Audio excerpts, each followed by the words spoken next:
Over the past week, Sergei Karaganov, the longtime Russian hawk, sometimes styled Professor Doomsday, has argued again that nuclear use might be a terrible sin, yet not using such weapons could be a greater sin. This was echoed on Russian state TV, where Vladimir Solovyov theatrically suggested striking Oxford and Cambridge to break the back of British elites. The media cycle fed on maps and blast rings as if they were a civil defence tutorial. None of this is truly novel. Karaganov has published variants of his argument since 2023, insisting a limited nuclear strike on Europe could be thinkable. The rhetoric now rides a broader wave of Russian escalatory talk from figures like Dmitry Medvedev. It is designed to spook European politics, to fracture Allied will, to stretch Western attention, and the performance is updated, the script isn't. How credible is the threat? That probably is a big question. Three filters help. First of all, Putin has repeatedly said Russia doesn't need nuclear weapons to win in Ukraine.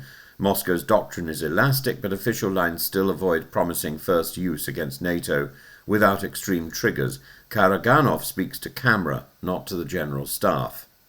Solovyov's statecraft aims at intimidation and distraction. Naming Oxford and Cambridge is semiotic theatre about class, knowledge, and the British establishment. It is menacing rhetoric, not operational tasking. A nuclear strike on the UK would trigger a catastrophic response under NATO's nuclear posture and wouldn't solve Russia's battlefield problems. Russian analysts know this, which is why such talk is usually left to propagandists, freelance hawks, and twits like Medvedev.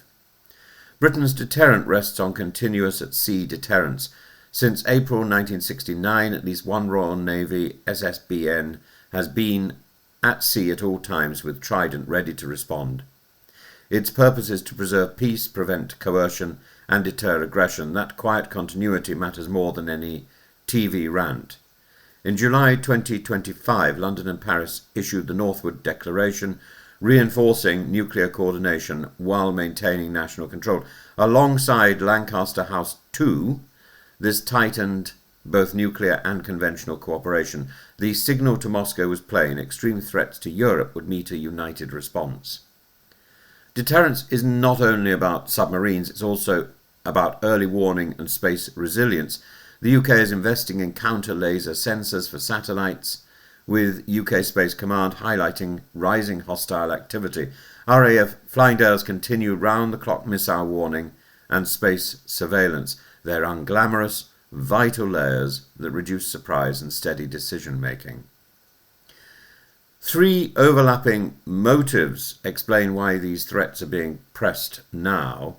Firstly, to pressure European will. Karaganov's thesis is that fear can fracture Europe's support for Ukraine. He argues a nuclear war can be won, which is less analysis than psychological warfare. Secondly, it exploits news cycles. Naming iconic university cities guarantees both coverage and fuels viral blast maps. It shifts airtime from Russia's field losses and economic strain to our anxieties. And every burst of nuclear talk probes for wobble in London, Paris, and Washington. The July UK-France statements were designed to remove ambiguity and deny Russia that wobble.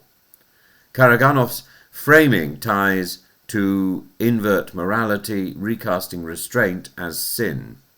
That collides with both the law and the ethics of war. Any nuclear attack on a UK city would be illegal by every meaningful measure, indiscriminate, disproportionate, aimed at civilians. The public should hear this said clearly, not merely implied.